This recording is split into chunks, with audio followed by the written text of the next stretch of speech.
This week on the Doughnut Box Podcast, we pick up the conversation of overcoming narcissism, gaslighting, and why millennials are so nice when it comes to dealing with narcissism. What's that all about? Guys, we're too nice. Millennials, we are too nice. We're not going to be the lip noodle generation. We got to talk about this. So let's roll the intro and get into all about narcissism. Hi, I'm Micah. And I'm Chris.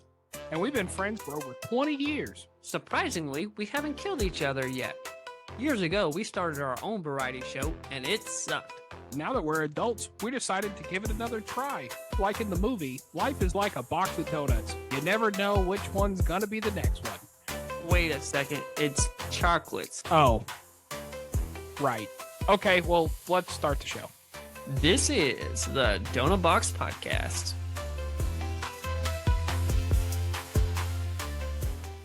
So, Micah, it's another week, and we're picking up a conversation that we had a couple weeks ago about narcissism and all that. So it's going to be an interesting ride. I'm ready for it. Thank you to all of our listeners who are listening. If you're listening on Spotify, go check us out on YouTube.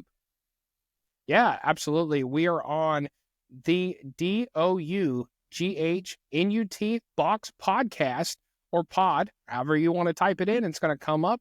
They're on YouTube. You get to see our gorgeous faces live and in color. I love saying that. I don't know why. Live and in color. But no, if you are listening to us, please feel free to come over to our YouTube page. We really appreciate it.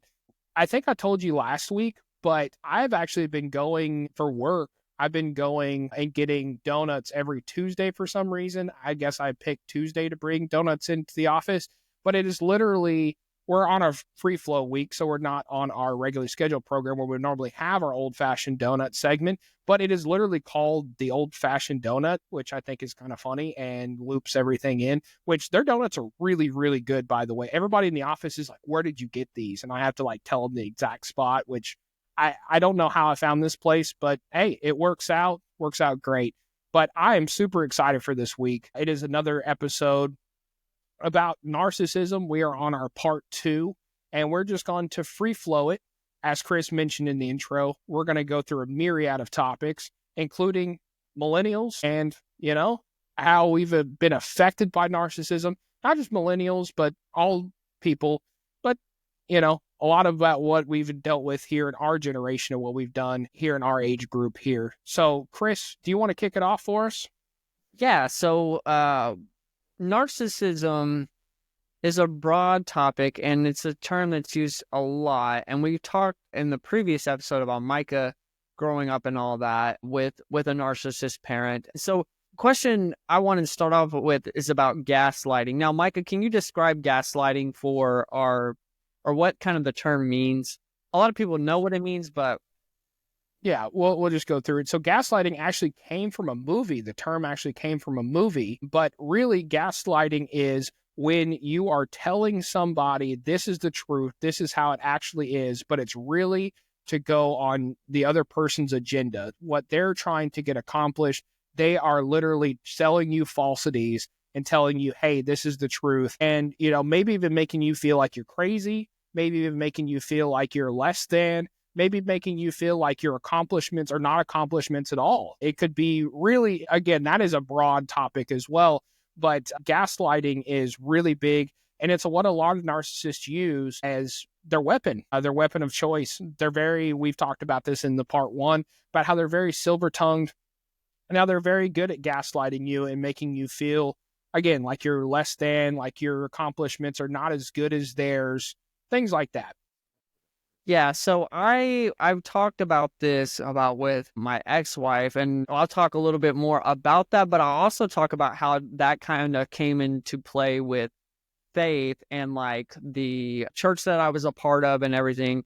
Not where I'm at now. Where I'm at is a very healthy place, but growing up, having a background of faith, it's interesting. I've been in places where they've mixed gaslighting and faith together.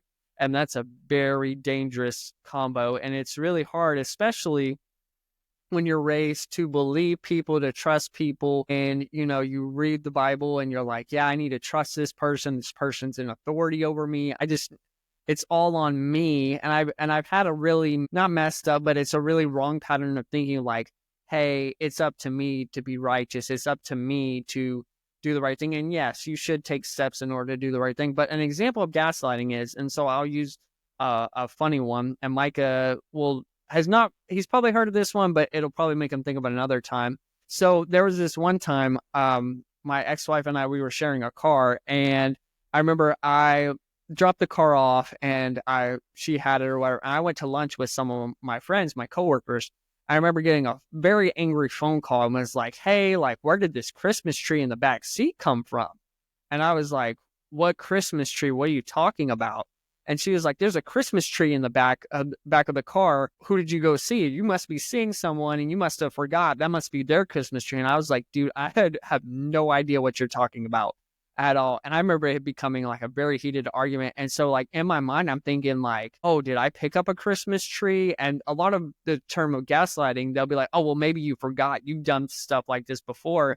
And at that time, I had a lot of pressure with my job and life and everything going on. And so I was like, maybe I did pick up a Christmas tree and I forgot to tell him, but it's like, oh yeah, you probably forgot to tell me that you picked up a Christmas tree. You've done that before where you picked up things and haven't told me. And that's gaslighting. And I was like, yeah, Christmas. And I'm sitting here racking my brain, like, and you're like, maybe I did. And you're thinking, where did I pick up this Christmas tree? She was like, well, I didn't pick it up. So you had to be the one to pick it up. And I'm just like, okay, well, maybe I did. And it drives you crazy. It's just mind games. And so I remember a couple of days later being like, it never came up, whatever. And I remember getting out of the argument by being like, well, maybe I did. I just didn't, I forgot to tell you. I don't remember what happened. And a couple of days later, I was like, hey, did we ever figure out where that Christmas tree came from? I never even saw the Christmas tree at this point. And she was like, oh yeah, I figured out where it came from. And I was like, well, where did it come from? She was just like, don't worry about it. And I was like, okay, like, and she never apologized for accusing me, like nothing. And I was just kind of like, bro. And chances are there probably wasn't a Christmas tree. And chances are there probably wasn't even a Christmas tree. But continue. It was probably like again, we talked about that tactic of, hey, they're going to try to see what else they can get out of you. And I remember there was also this one time, like, and Micah remembers this, there was this one time where there was this, it was like mascara or lipstick that I was like, hey, here's your mascara lipstick. Like, it was in my truck. Like, you're the only girl that's been in my truck. And so he was like, well, that's not my mascara. That's not my lipstick. Who's that from? Are you seeing somebody? Are you cheating on me? And I was like, no, like, you have been literally the only person in my truck. I was like, Micah's been in my truck, but he don't wear mascara. Or lipstick. It was like, so that has to be, she was like, well, that must be from some other girl. Like, you're going to see this and that. And I was like racking my brain. I was like, I remember I gave Adam the keys to my truck and had him go take it to the dumpster, the boxes to the dumpster. So I was like, maybe he brought somebody with him and so in my mind, I'm like, because she was not like, it was going on like 30 minutes of this. And I was just like, okay, well, I remember giving it to my friend Adam, the keys to my friend Adam, and maybe he brought another girl in there. And like, maybe that's what happened. Like, that's probably what happened. And so like, I just made up all these things to get out of the cover. That's not what happened. But in my mind, I'm like, who could have been in my car? And like, that was another example where it was like, do you remember that? Yeah, I do remember that. That was a whole crazy time. And it reminds me of going back to my childhood, a very prime example of that as well. I remember being around the dinner table, and I didn't catch on to this for years. But I did get into a lot of trouble as a kid in school and things like that. And so what would end up happening was my father would be sitting at one end of the table, at the head of the table, and he'd be sitting there eating, and he wouldn't even look up from his plate, and he would go, your teacher called me, and she told me what you did, so you might as well tell me what's going on. And typically, being in trouble, like, you would rack your brain about, like, every little thing. I remember one example, and this is kind of a funny example, but, like, I remember, now, granted, we were in the 3rd grade, so please don't take this out of context, but we literally had, like, a peeing contest in the bathroom of, like, who could, like, stand way back and, like, hit it in the urinal. And so, like, we didn't get in trouble, and I didn't think we got caught for that, but it'd be things like that, and you'd, like, rack your brain about that and go, well, I guess they found out somehow, right? Like, I guess the teacher found out somehow, And then they called my parents. I didn't even know that she knew. So how did he know? And then all of a sudden you're admitting it, and now you're like in deep, deep trouble. So yeah, I totally get what you're saying. That it happens. And so that was a consistent theme a lot of times. And so for me, I would just not say anything. I really suppressed like who I was as a person, because the whole goal was just make this person happy. Don't get into a fight, like walking on eggshells. And it was always like, and I remember like a lot of times she'd be like, well, I have to always walk on eggshells with you. And she knew like the history of a relationship with my dad and everything. It wasn't great. And my dad, in an unhealthy season of his life, he would get mad very, very quickly. And I'm not trying to talk bad about my dad, but that just happened. He was an unhealthy season of his life. I remember having to walk around eggshells with him. And I remember being like, I don't ever want to put anybody in that situation. My wife, my kids, I don't want them to ever feel like they have to walk on eggshells with me. And she'd be like, oh, well, you're just like your dad. And she knew that was know like how a to big use fear. that. Yeah. Like knew how to use that. That was a big fear of mine, was like, I don't want to be like that. I don't want to be like how my dad was when he was unhealthy.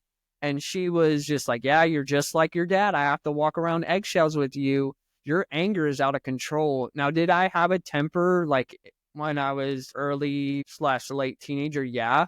But like at that point in my life, my temper wasn't that bad. Like I wouldn't yell, I wouldn't scream, I wouldn't throw things, but like she knew how to push my buttons. It was almost like, okay, I'm going to poke the dog. I'm going to poke the dog. I'm going to poke the dog. I'm going to poke. And then when the dog snaps, it's like, see, the dog's just bad. See, you proved my point. This is what I'm talking about right here. And then that's, the unforgivable sin. And that's the thing that will come up for months and months and months and months and months. Like you could be on your best behavior for the rest of the time. It's funny because narcissists, they tell you exactly sometimes their roadmap and what's going on. My father did that as well. And I remember one of the things that he said was, you can do 99 things right, but people will always remember the one that you did wrong. Come to find out later on in life, that's not necessarily true, that you can do most things right. And if you make one mistake, people understand that you make mistakes, or, hey, they understand that you're haven't eaten anything all day, or you're tired or whatever. And most of the time people will understand that, but it's typically those narcissists that will use that against you. Those are the people who will remember the one out of the 99. Yep. And that's exactly right, where they'd be like, and she would, because I've told you guys there was a period of my time where I was like, I believed in God, but I wasn't going to church. I wasn't like I wasn't actively like following Christ. And she would always go back, see, you're not being a man of God. Like you're going back to the way you used to, this and that. Like I'm in here for a man of God. Like that's why I want to, and I'm not going to put up with that. And I just was like, okay,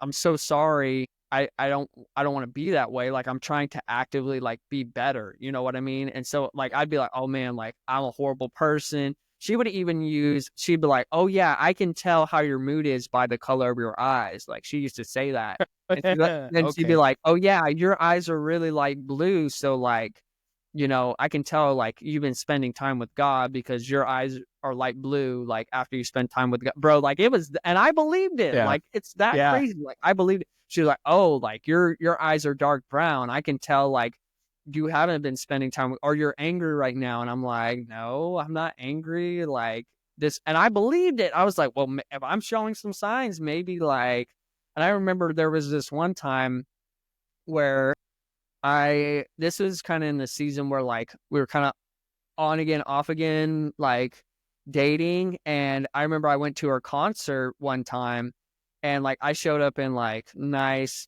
slacks, a nice shirt. Now, did I look like I was going to my court date because the shirt didn't fit me? Yeah. But I was working overnights at the time. And so like I had maybe slept like 2 hours, but I remember her being like, yeah, my family said they think you're all on drugs because you just look rough when you walked in there. And I was like, well, and at that point I was like trying to prove myself, like, no, I'm a good Christian man, like this and that. Like I would drop everything like at her call just because I wanted to make her happy. And she'd be like, see, like if you were really a godly man, like you'd be loving me and giving me attention, because the Bible says like a good godly man, loves and honors his wife. And she would, I think I told you this in the last episode, but she would have text messages that I sent her, like, because at that time, like all I did was work overnight. So I had a lot of time to like just pray and like spend time with God. Like I didn't have friends. And so that's what I would do. I would read my Bible and pray for like 2 hours every day. But then like once I got out of work or like got a different job and I started getting busier, like I didn't have, like I still read my Bible, but I didn't just do it for like 2 or 3 hours a day because I didn't have the time. And I remember she would text me like text messages that I had sent her during that time that I was praying and reading my Bible. She's like, I miss this man of God. I miss when you were trying to pursue me. Like you're not really in it. Like you're not trying and this and that. But like I would try to do, it was never good enough. Like anything I would try to do, like even if she liked me to dress a certain way, I would do that. But like if I didn't do things up to her, the standard felt like it was always a moving target. And we've always talked changing before in some of our drives. Do you kind of want to talk about how you, like with narcissism, the standard to get their approval is always like changing? It's always a moving target. Yeah. And so the prime example that I have, so do you remember being in health class? And maybe they didn't tell you this in health class, but I remember being in middle school and going through the health class and doing the cheesy 90s, VHS where they're talking about drugs and they're talking about don't do drugs and, weed's a gateway drug and all this other stuff, right? But the biggest message was, and I remember this very vividly, is they had this like line, right? And they're like, yeah, the first time you get high, it's like a big peak, but eventually it only gets like up to the line and you can never get back to the line. And you're always trying to get back to the line of feeling good.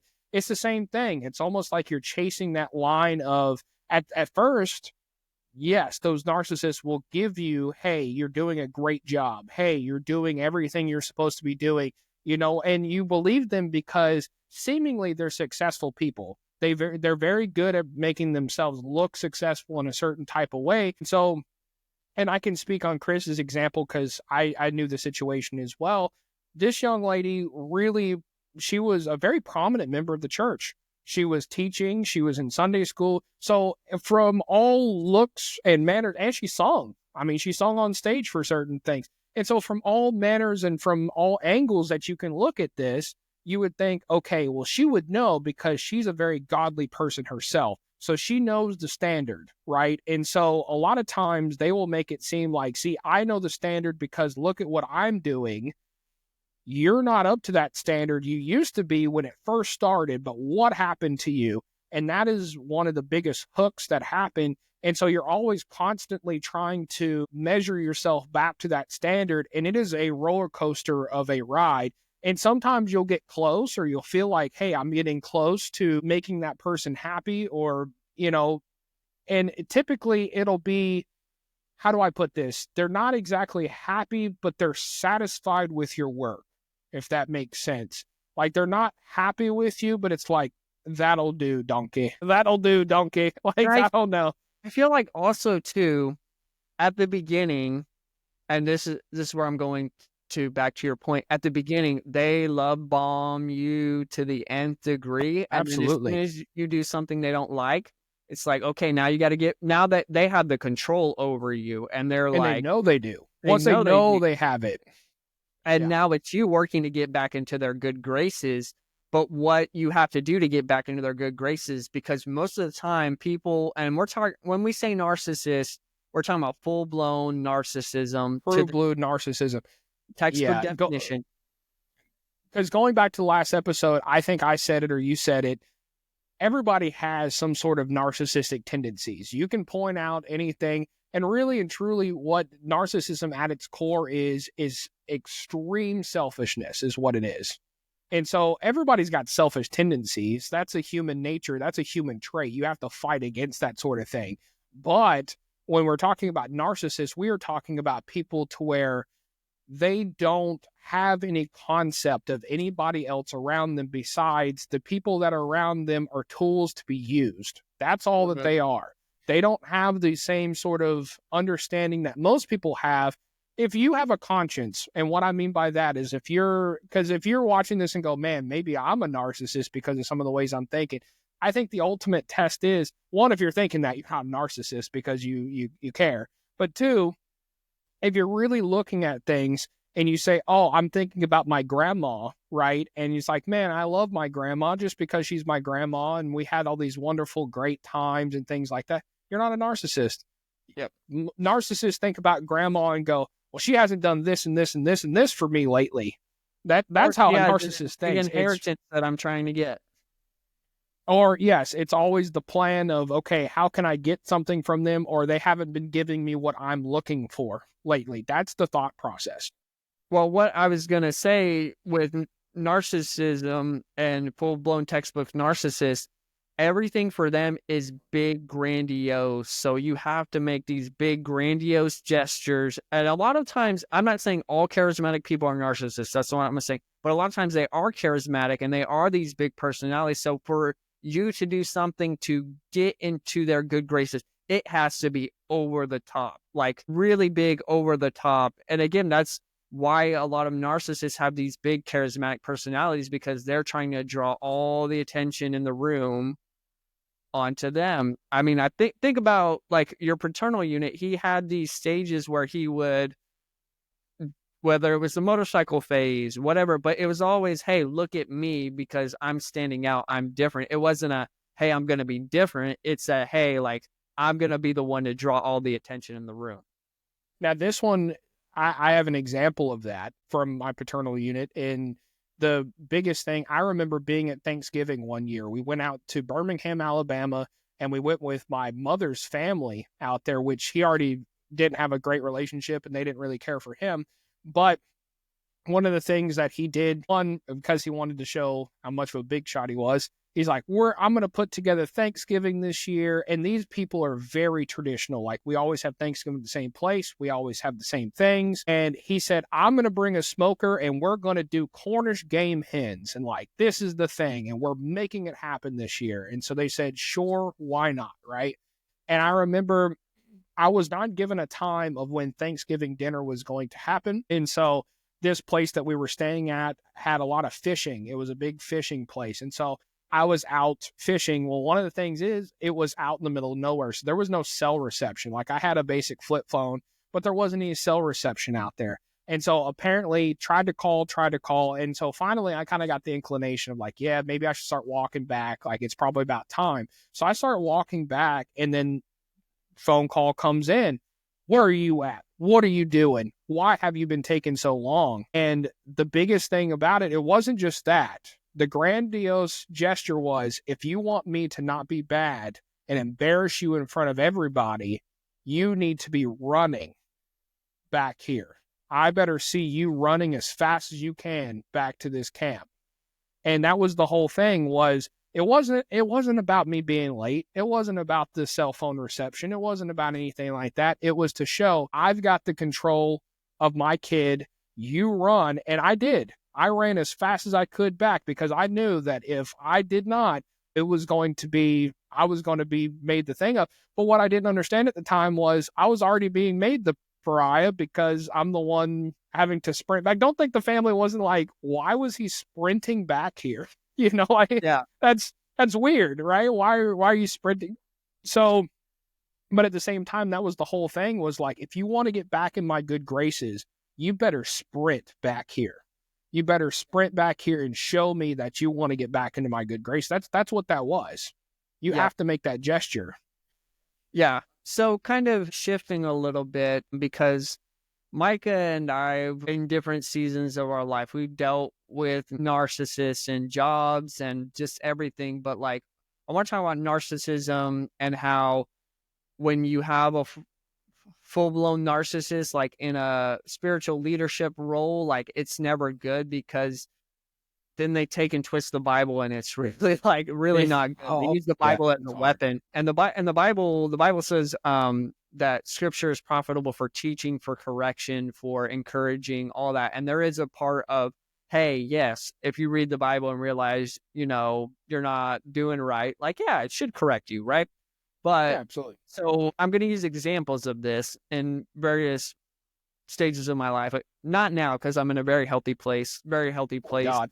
spiritually, thank the Lord. But one of the things that I heard was, and it wasn't spoken to me, but anytime someone wanted to leave the church, or they were like, hey, I'm going to go to another church and I want to check this out. It wasn't, hey, I'm stopping church completely. It was, hey, I just want to go to another church.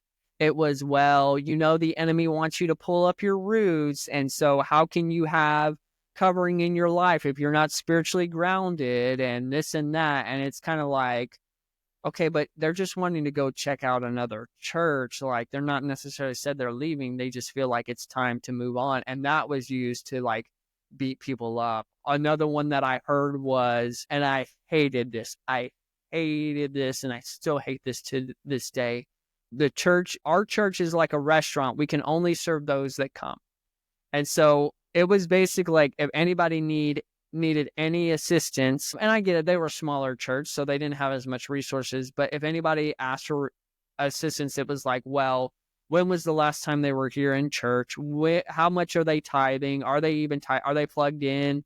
And I'm kind of like, okay, like, I understand that from an accountability standpoint, like, everyone has a sob story, but like, someone reaches out to you and genuinely that they need help. I saw people turn other people away because they were like, well, they're not part of our church, so we're not going to help them. It was almost like a clique. I'm not going to use the word cult, but clique. And so I'm kind of like, wow, like, that's not good. I had one pastor tell me, because you're not going to our church and you're choosing to go to a different church, I'm not your pastor anymore. So I can't help you with spiritual guidance. I can't help you with any counseling that you need. None of that. So you let that pastor take care of you. And I was kind of like, man, like, that made me feel horrible as a And human. let me ask, yeah, absolutely. And let me ask you this, and I already know your answer for this, but personally, how I feel about it is, it's almost like first responders or doctors or things like that. It's like, it doesn't matter if you're off duty. It doesn't matter if you're outside your room. It doesn't matter if you're on vacation and you see somebody that needs help. It's your responsibility. In some professions, you take an oath that, hey, anytime I see somebody who's in health, doctors, nurses, things like that, I'm going to help them. I feel like pastoral, leadership, care, that sort of thing, even associate pastors are in that same role of, it doesn't matter if they're going to your church or not. If you see somebody who's in need, yeah, I mean, obviously, I feel like you feel the same way, but do you feel any further about that? Yeah, I think you're right. If you need prayer, I don't care who you are, I'm gonna pray for you. And I had this situation happen a couple of weeks ago, but I was kind of like, hey, with a pastor, I was like, hey, I really need to talk about some stuff. And they were like, okay, let me look at my time today. And they moved. They didn't have to move their schedule, but I was like, hey, don't worry about it. Like, we could talk about it next week. It's like, no, if it's important to you, like, I'm going to make time for you. Yeah. Yeah.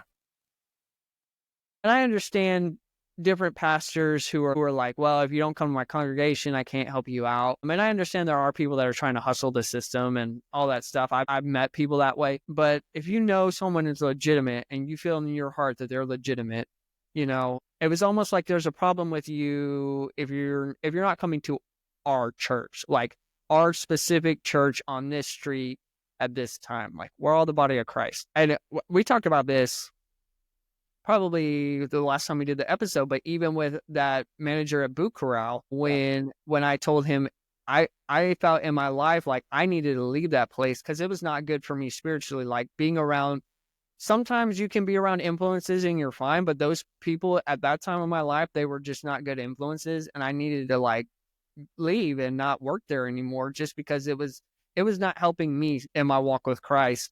And I remember like telling him that, and he was like, if Jesus were here, he'd come down here and slap you in the face and tell you you're making a mistake and telling you how stupid you are and how dumb you are for doing this and da-da-da-da. And I'm kind of like, that's gaslighting in of itself. But do you have any other examples of like, and hear me, I'm not trying to like talk bad about like Christianity or anything, but do you have any examples of how you had to overcome like narcissism in faith or gaslighting in faith to help kind of help you develop some good, healthy thought patterns? So I hate to go back to my paternal unit. I really do, but he is such a good example. Like, the guy is just such a good example. So, and you were part of this too for a little bit. If you've heard some of our other episodes, there was actually a point, and it was because of his ex-wife part of it and some other things, and a relationship, a narcissistic relationship that I was in, that really split us apart for a time there. But we started going to this particular church, and it was a small church, and you know exactly where I'm going. I saw the smile on your face. So we started going to this small church, and it was a Foursquare church, if you've ever heard of them. One of the subsects, really close to Pentecostal. They come out of the Azusa Street revivals, if you've ever heard of that. But anyways, so we get into there, and from the very beginning, I mean, the guy called himself Chancellor Palpatine. That's what he called himself, because he was like, okay, I'm basically going to circumvent the system and get into the leadership of this place. And at first, here's the hard part for me, going back to your question. So when you've 100% bought into a narcissist, when you've bought into the ideas that they've had, everybody is wrong but them. Everybody is wrong but them. So going into the place, he was like, the senior pastor, he's a weak person with no spine, which was the truth. He was letting people run all over the church. But still, that is your senior pastor. That is your senior leader. Regardless of what it is, there should be a level of respect there. Even if that's what's going on, you should be there to help, not hinder. But he saw an opportunity. The other thing was, there was several other members of the church. There was a youth pastor and his wife, who they were narcissists as well, which was kind of interesting. And that was his first threat. That was the first threat that he took place. And he identified that as, they have control of this place. I need to get them out first in order to take control of this place. And so what he had bought into, and don't get me wrong, they were terrible people as well. And they were using a lot to their advantage. They were living in a parsonage for free. Like, they were doing all sorts of stuff that was just extremely, and I'm not saying living in a parsonage is ungodly, but when they wouldn't hardly work.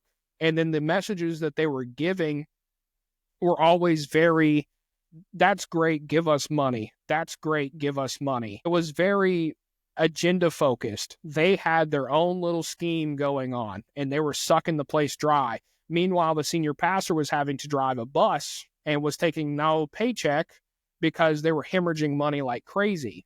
And he was being overly nice, right? He was being overly nice because he felt like that's what a pastor should do.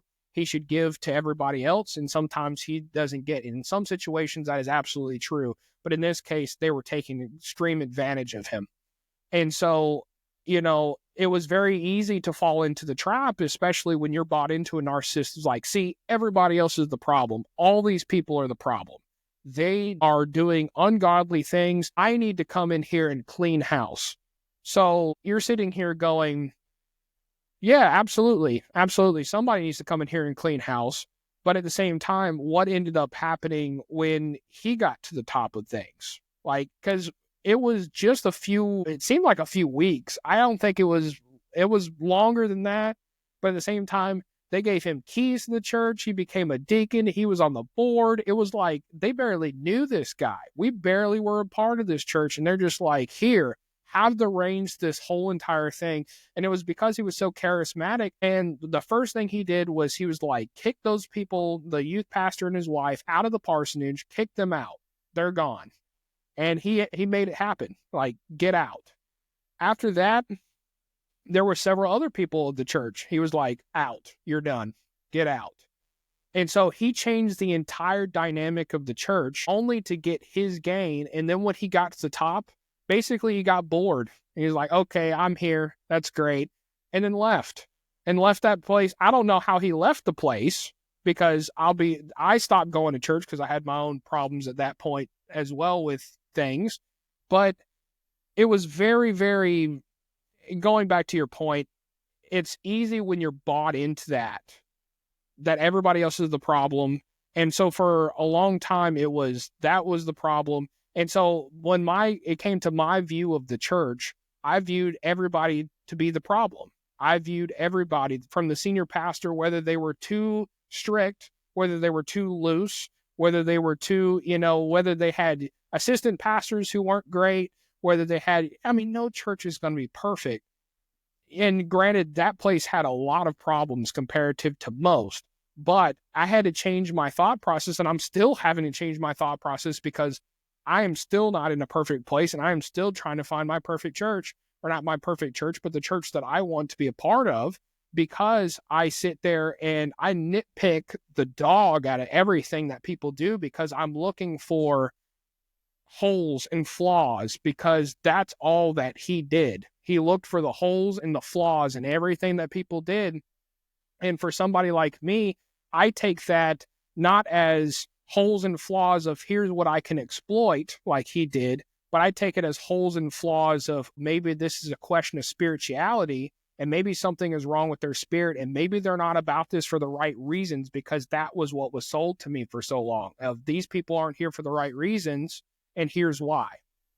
Yeah, I think that's really good. And kind of swinging back on the other end, and caution, if we have any pastors or church leadership listening, I feel like there are narcissists that churches are an easy target for them, because people are so trusting, because as Christians, we believe the best about everyone, right? And so there are narcissists that try to infiltrate church leadership. And so if you're a pastor, just be careful of who is in your inner circle. I've known people that the only reason why they tried to get close to me was try to mine information about what was going on, or trying to like get an angle and get an in and get a trust. And it's kind of like, okay, now that I have the 2020 vision, I can see what they're doing, but that is an easy place. And so what I wanted to ask you, kind of a follow-up to your question, and this is a long way to get to the question, but because I was in the same boat with you with your paternal unit, I was like, I looked up to him because I was like, you know what? He doesn't take any nonsense.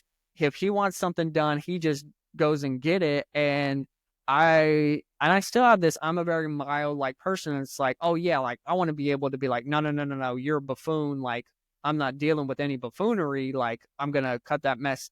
Do you think that's why, like, me and you kind of like not idolized him, but looked up to him in that way? Or maybe it was easy for us to maybe miss the signs? I think it was easy to miss the signs because, one, he was very charismatic. And again, we go back to the fact that a lot of these people are very, very charismatic people. I mean, hey, even your ex-wife, bringing her back up, she was a very charismatic person. When I first met her, until she identified me as a threat against you, like, I mean, I didn't think anything was wrong. I thought that she was a totally normal, good Christian lady. Like, I didn't think anything and like, she's super involved. The kids loved her. She sang on stage. The staff loved her. Like, I mean, what's wrong? And so I think what's hard is people, going back to what you were saying about people being trusting, and even with pastors listening and things like that, I think one thing that is mistaken when it comes to Christianity, especially, is we are called to be Christ-like, right? That is the whole entire point. And one thing that we miss about Christ, yes, he was for the meek. Yes, he was for the mild. And he did have those moments. And the majority of the time, he was the shepherd type personality, to where he was very loving and caring. But this was the same guy who also flipped tables when things were not right at the same time. And I think we forget that part about him, because when people come about that, and the gift of discernment that he had, I mean, of course, he had all the gifts to the best of their abilities, but I feel like a lot of people miss that gift of discernment of looking through the rose-colored lenses of these people and looking deeper, because it's like, just because they look good on the outside doesn't mean that they are necessarily for your best interest and for what is right. And so I think what we've seen through this entire time, not just with the Christianity part of it, but just dealing with narcissists in particular, is seeing through the actual 2020, both hindsight and real time. If there is anything that I am very, very grateful for with going through a lot of what we've gone through with narcissism, you and I both have a very good gift of, we can read people and go, oh man, that guy right there, not necessarily what we want, or that gal right there, ooh, we need to watch for them because they got something about them. And sometimes it's not even known things. It's a gut feeling. Sometimes it's like, oh my gosh, okay, something's going on with that person. They've given me nothing to go off of. And I feel kind of weird about that. But at the same time, there is something about that person that maybe I should look out for. And it's not again, that's that gift of discernment. It's not necessarily I don't trust them and I'm not going to give them a fair shot, but it's I'm going to keep my eye out and I'm going to make sure that this is not what I think it is. And hopefully my gut is wrong, because sometimes it is, but the majority of the time it's right. It's seeing those things. Hopefully that answered your question a little bit. I know we kind of went in depth. But I was going to talk about that as well. Like, yeah, there are some people I'm like, I don't know what it is, but something's off. And I can't tell you exactly what it is, but something's off. And so, like you said, I'm thankful that the Lord allowed us to go through that. And now it's a little bit easier to identify. So kind of switching gears a little bit and kind of going to what we talked about, the introduction. Why do you think millennials are so nice when it comes to narcissism and so trusting? Like, what do you think it is? Because I've noticed that a lot of us millennials, we're very like apologetic, very trusting. Like, I don't know what it is. I mean, we could be at the coffee shop and somebody could mess up our order, and for some reason we end up apologizing to them for making the mistake. I think a lot of this, so narcissism at its core, and I've done some research. Now, I'm not claiming to be an expert on narcissism and things like that, but I have gone through therapy and talked to a therapist about it, and then also done my own research about narcissism. You know, narcissism, some people are born with narcissism. It is a true blue mental disorder that some people are born with. But a lot of times it is born out of trauma. A lot of times it is because of the fact that they have been oppressed so far into life, you know, and a lot of the examples that we've seen in our own life have come from religion, have come from, and I'm not saying, so hear me, Christianity and religion are two different things. Believing in Christ and living for Christ is different than an organized religion. And what I mean by that is the organized religion has a rules and subsects of rules that might not necessarily align with what is being Christ-like. Again, there is an agenda with some of these, or with these religions that are very, very in-depth and are very easy to be exploited to the point where people are oppressed. People are straight up oppressed to where they don't have control for a long time. And that's what ends up happening. A lot of it has to do with control. A lot of it is, hey, I was bullied for years. I was a part of a religion that I couldn't do hardly anything. I had to dress a certain type of way. I had to be this person who I actually was not. And so what ends up happening is there's a series of choices, and those choices end up happening to where you say, okay, I'm either going to subject others like this, or I'm going to take control of my own life, or I'm going to choose to not have other people go through this as well. And narcissists typically choose listen, I've been out of control, and I have, you know, I've even seen a lot of people come out of the military with narcissism because they've been oppressed for years and years and years. And I mean, even the guys who retired, right? They've been under a rule for 20 years. You have to shave all the time. You have to do all this stuff. And I'm not saying it's those little things, but inherently, we all want control of our life. That's the whole struggle that we have. That is one of the things of nature that we want. We want to have a certain level of control. And so if you have none, some people choose, well, I'm going to take control wherever I can, and I'm going to make sure that I have the control, and I'm going to make sure that it doesn't happen to me again to where I don't have the control. And that's where a lot of narcissism is bred. Now, going back to your question, what I think has happened a lot, you go back to our previous generations, the baby boomers, Gen X, things like that, not just because of war. I know that there was a lot of restrictions because of wartime. I go back to the military. A lot of people are in the military and things like that. But you talk about the baby boomers. So many soldiers came back from World War II. They saw so many things, right? And they did not have control of their lives. They had so many problems. And then, so what happened with their kids? They told their kids, you got to be tough. You got to be tough. Don't cry about nothing. That was a lot of what those generations were taught. You don't cry about nothing. Even if you feel these things, you don't talk about it. You repress these things, right? And so what I think ended up happening, You have baby boomers, then you go to Gen X. Gen X got the trickle down effect of that. And so then when it comes down all the way down the line, I feel like just like anything else in life, the pendulum starts to swing the other way. People start seeing, okay, well, maybe that's not the right thing, right? Maybe we shouldn't be so hard. Maybe we shouldn't be so cold. We can feel our emotions because we're human, and that's what we're supposed to do. So we get to the millennial side of things, and we're starting to consciously think about these things, and it's being more and more accepted to understand these things. But yet we have these generations before us who have a larger number of narcissists because they've gone through so much trauma, where now we're dealing with these people over and over and over. And even if they're not narcissists, let's be real, the previous generations are harder than we are. They're a lot colder than we are. And so I think a lot of that has to, our parents, our grandparents, how many times have you heard, oh man, you cry too much? Y'all just cry too much. All you millennials, boo-hoo-hoo, y'all cry too much. I heard that so much in my childhood from my grandparents, from my parents. It's just like, oh, y'all just cry. Y'all just have this. It's like, no, we're just seeing how things don't have to be. I didn't understand this for years. I know I'm full of analogies today. But when I was in high school, there was a long-standing tradition in our high school. And it's really dumb now that I think about it. But when I was a freshman, and they would always call the freshmen into the gym for assemblies. And it's not Texas, so they don't have pep rallies all the time. They would have a fall pep rally for fall sports.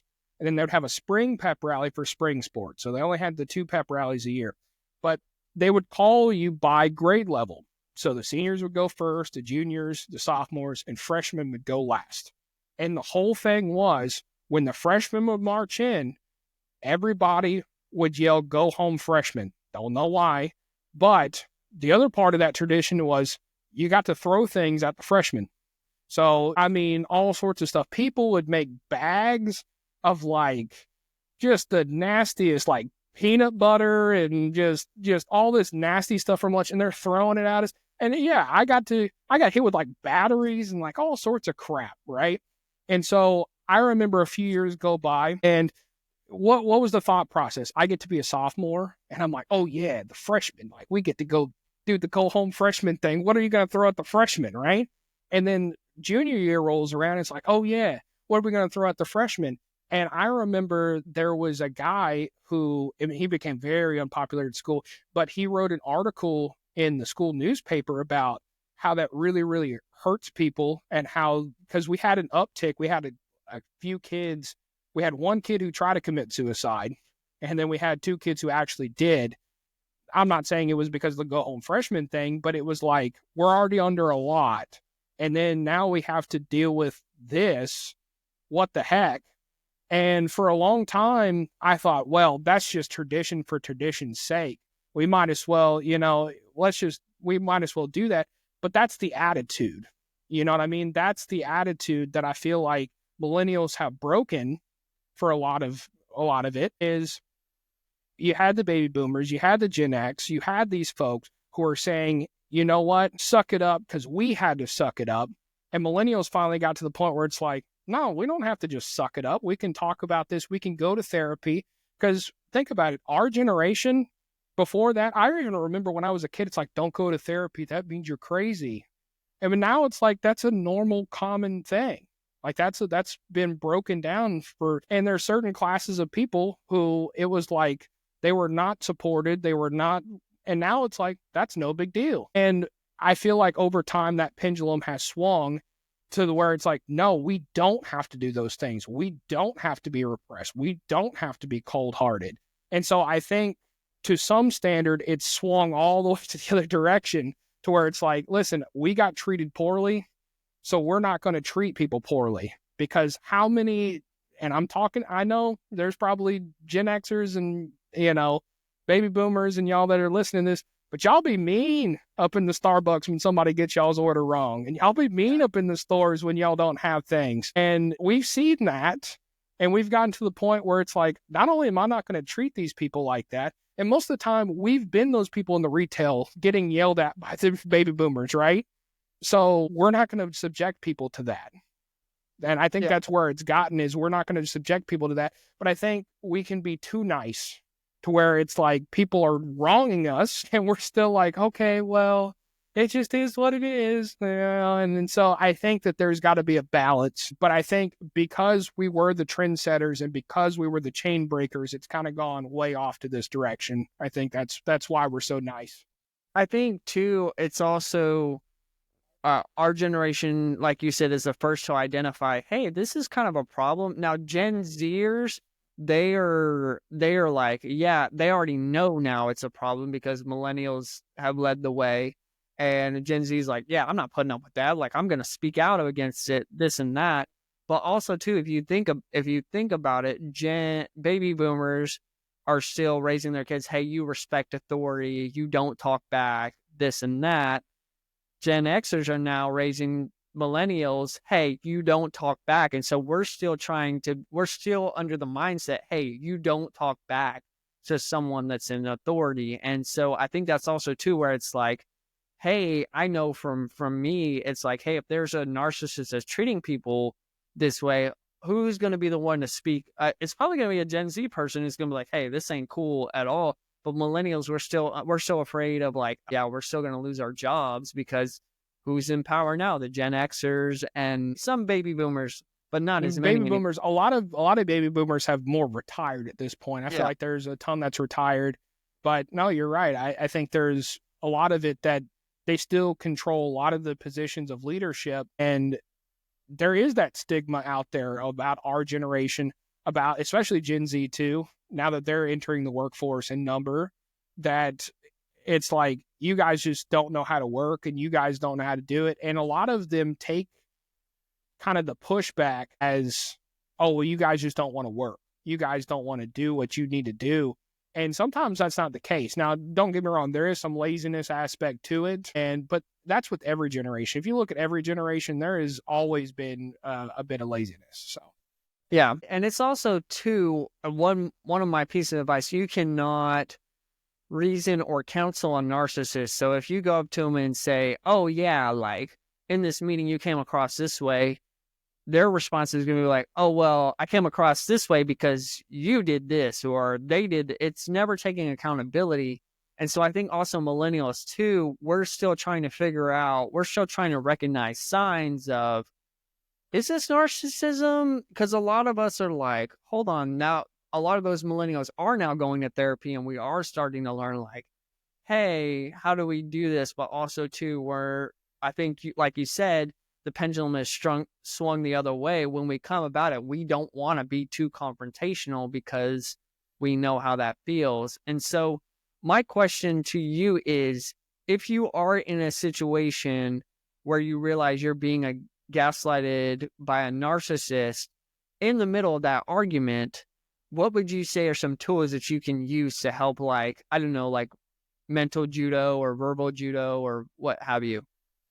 So what I've noticed over time, and this is, like you said, it's hard because we're all trying to figure this out.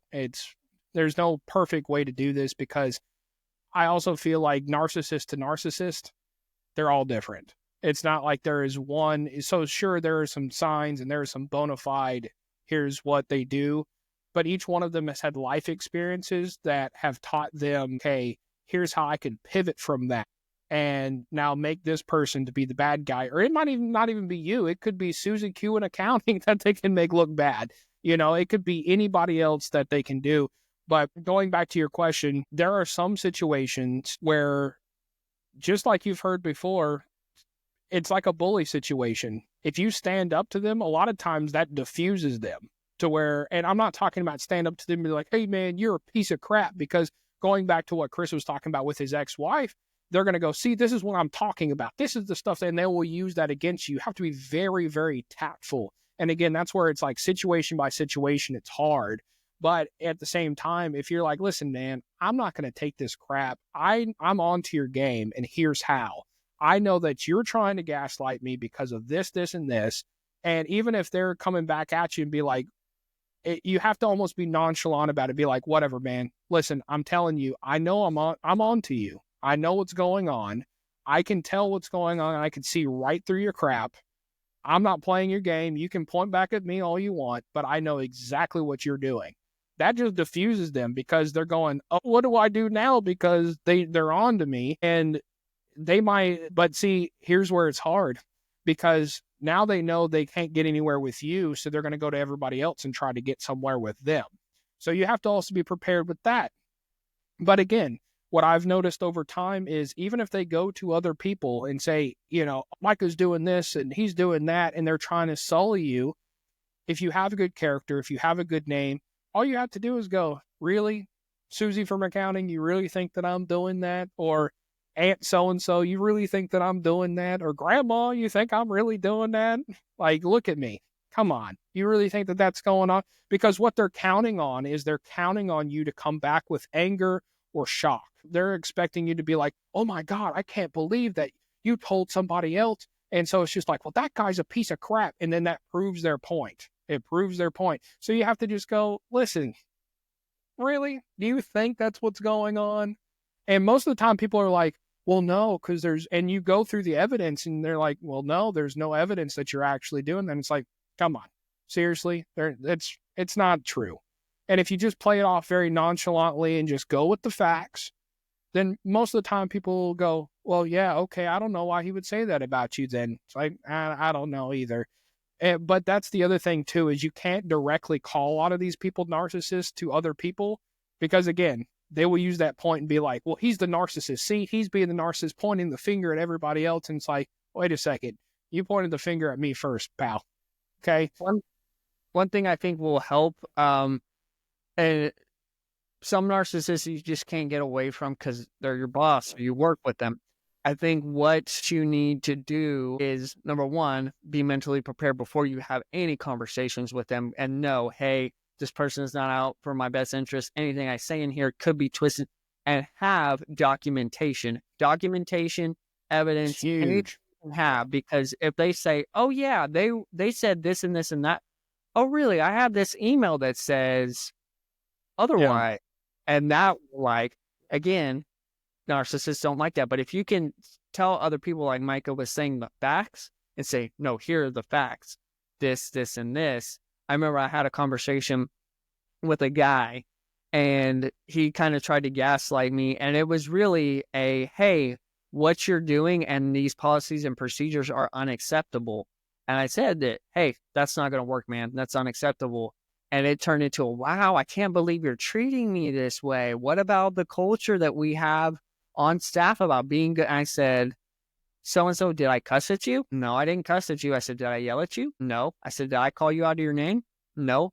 I said, I didn't berate you, did I? And they were like, well, no. I said, so what part of this am I treating you badly? I said, I'm just straight up telling you, dude, this is not going to work. Now, my tone may be a little stern with you because this is serious, but it was like, well, this and that. And then that person tried to run and tell the story and say, like, I blew up on them and this and that. And anytime you can have witnesses or documentation or evidence, that's always going to be your best friend. And if you have a conversation with that person, if you can have another person there, that's great. If you live in a state where it's one party recording, record all your conversations, because then you have evidence. One other thing that you brought up, and I'm thinking about this too, one thing that you can also use against people who are narcissists is, remember, they think that they're smarter than the average bear. They think that they are smarter than you. They think that they can outsmart you. But at the same time, that could be their ultimate weakness and downfall. That's where evidence does come in. It's kind of funny because, so I know a narcissist who was a boss, and we got him to sign, like he would give us orders and we would say, can you put that on paper and sign it? And he wouldn't think about it at the time, because typically the work that we were doing, it might be a few weeks down the road or a few months down the road. And so he wouldn't think about it and go, absolutely, yeah, that's the thing. And a lot of times they're ego driven too. So mainly if their ego is big, they're not going to say no to signing things. They might, because they can see it coming down the road. But sometimes they'll go, oh yeah, no, absolutely, I'll sign it because it's not going to change at all. And then the moment it does, it's like, I got your signature, pal. You remember when you signed this? And before you know it, that diffuses everything. Because Now, literally, you have the evidence. Even if they go to somebody else, you can go, listen, I've got this piece of paper that they signed. This is his signature, right? It's like, so we don't need to play any games. It's all a game. It ain't a big deal. But the biggest thing is to stay calm. They are going for your emotions. They are trying to get after your emotions. They want an emotional reaction. If you get an emotional reaction, it doesn't matter if you're angry, sad, whatever. If you're not even keeled, it's not going to work. And they know that. They've played it so many times to where they know that either most of the time they're going to do something so outlandish that people fly off the handle. And that's what's going to prove their point. Exactly. And that's what I was going to say. I had a situation where something like that happened, and I asked about a certain situation, and they were like, they went back on it, and simply it was through text message, and I simply said, okay, thanks. And I was heated, in the moment I was heated, but I just said, I know how this person is. If I say anything other than that, they're going to be like, oh, see, he went off the deep end. Da, da, da. I just said, okay, thanks. And I didn't put a period, didn't put anything, nothing for it to misconstrue. And and I tell Micah this all the time. It's the Michael Corleone approach. If you ever seen The Godfather. Yeah. Because Sonny, who's the eldest, once something happens, he's a hothead and he immediately is reacting out of emotion, and that's what gets him in trouble. And so if you go in guns a-blazing, then that's going to get, but Michael Corleone, he thinks okay, all right, you pull one over on me. Okay, I'm going to think, and I'm going to have a long-term plan of how I'm going to take the high road, and I'm going to get you in the end. And so stay calm, stay cool. That's the best advice I can give. Don't reveal too much. A lot of what you say too, it's kind of, when you were saying it earlier, it made me think about it's like what you say will be used against you in a court of law. It's like what you say will be used against you in the narcissist court of law here. They will literally persecute you for your words. So you have to be very, very careful. And a lot of times, even if you're planning on, this is a very drastic thing, but if you say something like, listen, I'm going to sue you for this or da-da-da-da-da, it's like, okay, you just revealed your plan, so now they can counter, and they're very good at countering these things. And so it's like, again, like Chris said, if you just say, okay, a lot of times it throws them off their game, because when you take action, they're shocked and taken aback of I didn't even know he was mad. I didn't even know he thought any certain type of way. It's like, no, because I didn't show you that, but I've been watching this entire time. And that's how you have to play it, is if you know how it is, just keep watching, keep collecting evidence. And when it comes time, make your move. And that's kind of going back to what we talked about, the big swings, because if they can't control this situation, then that frustrates them, and then they're going to act out of emotion. All you have to do is just sit back and watch and be like, okay, they will reveal their hand eventually if you give them time, because they'll either, if they know they can't control you, they will get frustrated, and then they will act out of react out of anger. They'll have those emotional reactions because it's big swings for them. Everything is big swings for them. There's no hey, even kill. And again, they've already made this plan. It's just whenever they want to enact it, and when you're not giving them what they need, they say, we need to accelerate the plan, is what ends up happening. We need to accelerate the plan. Yep. That's exactly Anything what happens. else you want to add about narcissism, gaslighting, millennials dealing with that in the workplace, anything like that? So we talked about last time, and I'm going to kind of full circle it. We talked a lot about your ex-wife, which thank you for being so vulnerable. I know it's not an easy topic. None of these topics are easy. I know that I was there at the end of it. Again, we reconvened as friends towards the end of it. And so I'm very happy that I was kind of there towards the end of it. But do you want to talk about, I talked about how I got away from my paternal unit in the first part.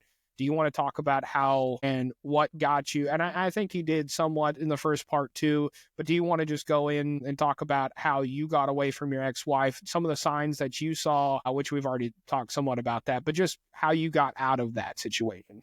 Yeah, so kind of going back to the whole faith thing, I had the belief of, if I don't fix this, I'm ruining God's plan for my life. And that was a bad pattern and bad thought process, because it was like, hey, God only gives you one person that you're supposed to be matched with for the rest of your life. That's what I believed. And I thought, and I was like, man, I'm messing this up. This means that I'm not a good godly man if I'm not fighting. And so I I fought until the end, until she was like, hey, like, I want divorce papers, all that stuff. But I think a lot of it was getting out of that situation. And I would, anytime I was, because if they can get their hooks back into you, then they can keep you on that chain and reel you in. And so she would change just enough for me to think that she had changed. And I was like, she's making progress, like this and that. Maybe she's changed as a different person, but that's all part of the plan, right? And so then I would see glimpses of when we would get into an argument, she would go back to, yeah, well, remember when you did this like 7-8 years ago? And it was always like, hold on. And then it got to a point where, because I wasn't perfect in my first marriage, and I remember sitting down with her and just apologizing for my part. I was like, sorry, I could have been a better husband, this and that. I apologize. And I'd done that probably on at least 3 occasions. And so kind of coming out, she was like, I wish you would just apologize and own up to what you've done. And she never apologized for her part in it. She always minimized her part in it. And she never acted like she did anything wrong. I remember I said, I'm tired of being the one always apologizing. And I said, I've apologized to you multiple times and it's been a genuine apology. And I also said, like, hey, you can't just keep throwing and making this all my fault. Like, this isn't my fault, all my fault. Like, I own up to my part in it, but this isn't all my fault. And I just remember there was never any accountability, none of that. A lot of it did come from like me having the freedom to be able to, hey, if I want to go with my friends to watch a movie, I can go do that and not be questioned about the movie. Kind of going back. And this was when I hit like a really low point. I remember going to see a movie with a friend. It was one of my coworkers at work. And he was like, let's go watch a movie. Like, take your mind off things, whatever. And this is at the point where we were separated, but not fully divorced. And I hadn't moved out of our house yet. And I remember her somehow, while I was gone one day, she went to the house, and she was the type of person, she went digging through everything. So she dug through my jeans pocket and she found the ticket to the movie. She was like, I can't believe you're watching this movie. You're not a godly man, like this and that. See, I made the right decision and choosing to do this divorce and this and that. And dude, I remember being at work and it was just like, it was accusatory, like just accusatory of everything. I remember like being in the back room, dude, and I broke down. Like, I'm not gonna lie to you, I broke down. I remember one of my friends, Brad, like, dude, he came over and he just gave me a hug, bro. Like, and in that point, like, I broke down, like, cause it was like, I'm trying to do everything. Like, I'm trying to make this work. Like, I'm trying to do everything right. Like, I'm trying to follow, and like, I am tired of being accused. So I broke down. And, but fast forwarding, I remember being like, hey, like, I'm out of this. Like, we don't have anything where we're shared, but like, still seeing if this will work, whatever, before the divorce goes through. And I remember like just being like, hey, I could play my PlayStation and not get in trouble. Like, I can have internet and watch Netflix and not get in trouble. And so I would get in trouble and like, I remember she being like, I will never date a gamer guy, because if you play video games, that means that your priority is video games and not me. Because she had a brother-in-law who he played video games like probably 10 hours a week. And I was only playing like, you know how often I play video games. Right. Not often. And maybe so 2-3 nights a week for like an hour or two. Yeah. So I remember like being in that space, and I remember hanging out with my buddy Micah. And I remember being like, it was almost kind of, I was between a rock and a hard place, if that makes sense, where it was like, okay, I have freedom and everything, but then when I go over here and try to make it work, like, it's kind of like, am I willing to give all this up? Like, am I willing to give all this up? And so I remember getting to a really low place. It was COVID, during the time of COVID, like everything. And I was in a depression, dude. And I didn't know, but I said, I need to go see a counselor. I need to go, like, I need help. Like, people prayed for me, but I said, I need some serious help. And I remember his name was Josh, and he had a talk with me, and I talked with him, and he looked me in the eye and he said, "You legitimately are a good person." And for some reason, I've had the belief system of I'm bad. There's something wrong with me. I'm just bad. I'm defective. I need to try to be a better person. But when he looked at me and said, "No, you're already a good person. And here's why you're a good person." Like something in me just clicked. And he said, you don't deserve to have someone who makes you feel like you're a bad person. Like that's not love. And like he told me that. He looked at me, and I know there were other people, like Micah told me that, pastors told me that, but like for some reason when he said it, it clicked in my mind where like, okay. And he was like, "This is what I see you doing well, and you're doing," and it was like for the first time in my life, I had someone who wasn't just celebrating the potential of who I could be, but celebrating like who I was as a person, right? And Micah was there along the way and saying, "Yes, dude, but like, I don't know, when you have a therapist who's like a neutral," I'm like, "You're my friend, like you have to say right. that." Hey, but when you have a therapist who they don't like, they know you, but they don't know you that well, They and don't they're have that bias. yeah, I'm Yeah. an unbiased third party. And he said, "You know what? Like, you don't deserve to be treated this way." And because I believed I did, because I was like, you know what? Like, maybe I do deserve to be treated this way. I'm getting everything I deserve. But when he said it, "You don't deserve to be treated this way. And you know what, dude? You're a good person and you deserve someone who is going to let you be who you are, like naturally." Because I was able to be myself. Like, and Micah can tell you, I don't know if you could tell, but like I felt like more of myself, right? At once we started becoming friends again versus before when we had moved to Texas. Can you kind of speak to that? Did you kind of take a tell the difference? Dude, it was night and day. No, it was night and day. So how do I put this too? So, Chris lived with us, and when he moved out, the first apartment that he had on his own, he was already dating who was going to be his future ex-wife at that point. And so that control was already there. I mean, you had an apartment on your own by the time, we went to Firehouse Subs the first time that we were like, and I'll be honest with you, and I didn't think we were going to get into this story, but the first time that we reconnected, even like he met me, he was working at a grocery store, and I walked into this grocery store and he came up to me. That's already a huge difference than the Christopher of old. He had a confidence about him that I had not seen before, and it was already building to that point.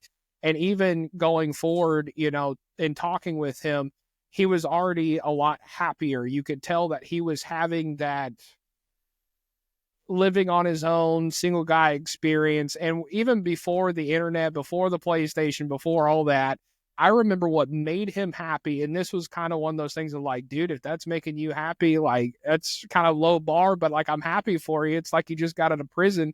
But I remember the biggest thing, he was like, yeah, I love it. I get to get off of work every night, eat my Chef Boyardee, and watch my box set of Walker, Texas Ranger. Like, I am stinking happy about that. Like, and that was like a freedom to him that was just like he hadn't had before.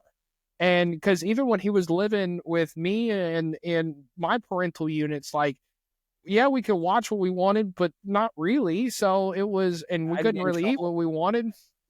So it was, so to that point, it was like he was experiencing that freedom for the first time of like, I can do what I want to do. I pay my own bills.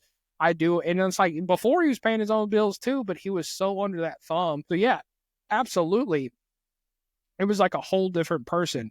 Like you were, I almost call it an energy. You were energized, even though like you weren't happy with things. And like most people are, it's like, okay, I want more out of my job. I want more out of this stuff. You were just like happy to be like, I can be myself. I can go home and watch Walker, Texas Ranger and eat my Chef Boyardee and nobody can tell me nothing.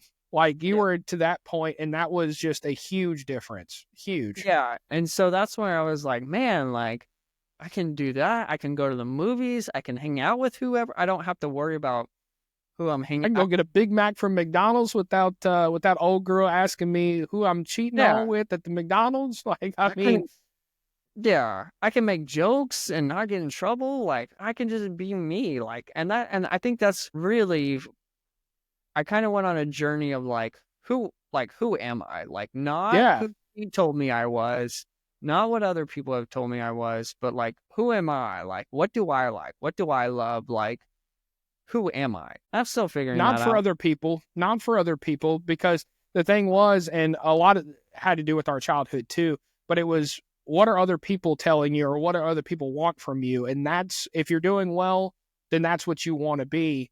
It was that journey of self-discovery. Now, I got one more question for you, and this is a deep one that might take a few minutes, but you're now remarried to your wonderful wife, love her to death, great situation. I'm very happy for you. It improved drastically, but do you still have some of these narcissism ticks? And sometimes you feel like, hey, maybe there's something wrong with me, even though you've come out of that place, that still maybe affects some things in marriage. Not marriage, because my wife is great and she lets me be who I am. And I got over that pretty quickly with her, because I remember, I'll give you a prime example. I remember her one time I was driving for Uber, and one of the passengers I picked up, she was a female exotic dancer, and I didn't know that. And there was just a regular lady who, she had a gym bag and she was headed to work. We stopped for coffee on the way, headed to work, and I was kind of like, oh, like, of course, I felt like I could be transparent with her. And I remember like having that conversation, like, oh, is she going to be mad? Like this and that. And she thought it was funny. She thought it was hilarious. And so I You're overcame right. those things of like, not feeling like I have to hide anything from her. Like I never felt that way, that I had to hide anything from my wife. Even but there were some things like when we first started dating where I was like, oh, is she going to think this way about me? But it does still come up like in my career, where I'm kind of like and this is something I'm struggling with and working with, like my identity is what I do or how well I perform. And I'm really trying to break that. I haven't broken it Same. yet, but it's a lot of like, hey, if I don't do a good job, I'm going to be in trouble and they hate me. Or I had this recently, my boss texted me, you around ? And it was like, crap, am I in trouble? And I was like, no, I just wanted to talk to you about this, this, and this. And I was like, oh, okay. And then I remember him being like, hey, do you want to take a walk with me? And I'd be like, crap, like, am I in trouble? And he was like, no, I just have to go pick up this thing across. I just wanted you to walk with me. And it was like, I'm not in trouble. It's like, no, why would you be in trouble? And like, when he says you want to take a walk with me, my mind's thinking, what am I in trouble for? Or what did I not do right? But he was like, no, I just wanted to take a walk with you. Like, I could take a walk with you and we're just going the same way. Because I had asked him a question about like, hey, how was your workout today? He was like, walk with me. And I was just like, oh, okay. So we just talked about it because he had somewhere to go and kill two birds with one stone. And so in that facet, yes, I'm still trying to overcome that. But as far as like marriage, no, because my wife is been pretty good about, and she was there with me, helping me unlearn a lot of those bad thought patterns about myself. And it doesn't come up in our marriage, but it comes up in my career sometimes, and just like with my job and how I'm wired. And she does talk me through those things and helps me like, hey, no, you're not, like, your identity is not what you do. Like, you are doing a good job. And so she does help me walk through those mindsets. But in that concern, but that's the answer. What about you? Like, do you feel kind of the same way, or is it? Yeah, no, I struggle. What you're talking about with the career, I absolutely struggle with that. I do, not that it affects our marriage or anything like that, but I do notice that. So, say my wife gets overwhelmed by things, or say that we have normal things happen, right? She's not necessarily mad at me. Logically, I know that. Logically, I know, like, hey, she's not mad at me. She's mad because the dog knocked all her plants over, or she's mad because she's got this, and this going on, and it's just all stacked up, and she's just stressed. Yeah. And she's just overstimulated and stressed. But the thing is, with coming from a narcissistic home, I had that happen too. And a lot of the kicking the cat, so to speak, happened during those times. And so I still have, and I'm working in therapy about it, but I still do have some of those times. I'm a lot better about it now, to where I can sit there and say, okay, no, she's got this, and this going on. It has nothing to do with me. But especially towards the beginning of our relationship, And I think this is because, I went through that journey of self-discovery that you did with her. And we were in a relationship when I was going through that journey of self-discovery of who is Micah and what is Micah like. And so for a lot of the times, it's like, if she gets upset, I'm sitting here going, okay, what did I do? What did I do? And it's like, no, you didn't do anything. And that's not a trusted answer. And that wasn't a trusted answer for a long time, because I had heard that before. It's nothing you did. It's nothing you did. But then 30 minutes later, it was everything that you did. It was because you did this, this, and this. And going back to kind of your ex-wife situation and things like that, it would be things from months ago. It'd be things from whatever. It's wherever that focus would turn. And so it was a lot of stress and a lot of anxiety. And there still is some of that stress and anxiety, especially and I get that not just from people, not just from my wife, but I get that from people when they go very recluse. So like people at work, if they go very, very internal, or what's going on? Nothing. And you can't tell what's going on. The automatic assumption that I always have is, oh man, I must have did something. It must be me. And really and truly what it was it's like their kids are having something, their car broke down, they're and they're just stressed. They're overwhelmed. You didn't do anything. And a lot of it is, I go through this process of just like it would be of like, you did this, and you're searching through your mind. I'm searching through my mind of, oh man, what could I have said? What could I have done that could have made them mad? And so that still happens quite a bit. And so it is a struggle, because I do have to push past those feelings and those thoughts and really take it to a logical level of going, listen, even if it's their responsibility to come to you and say, hey, you offended me, you hurt me in this way, you're not up to my standard because of this or whatever. And I'm the kind of person that I know that I will make up for that. But if they're going to withhold that from me, that's not my responsibility. And so I have to think that way, but that's a lot easier said than done a lot of times. So yeah, you're exactly right. I think that way was like, oh, so-and-so didn't really talk to me that much today. Maybe they're mad at me. And it's like, no, they just had a busy day. It's like, what did I do? Did I make them, or did I say something? Or like in the group text, it's like, I said something, but nobody responded. And it's like, oh, maybe I said the wrong thing, or like, I get that. And that's just a journey of healing. And I'm thankful that the Lord did give me such a wonderful wife, to where like through her, like I'm healing through those thought patterns and everything. But it doesn't happen overnight. And so if you were, and this is kind of, if we want to tail end it, wrap it up, put a nice bow on it. If you are dealing with narcissism or gaslighting, and you're in a healthy relationship now, know that it's okay. Like, and my therapist said it like this, and maybe I shared this 3 weeks ago or 4 weeks ago when we did the episode,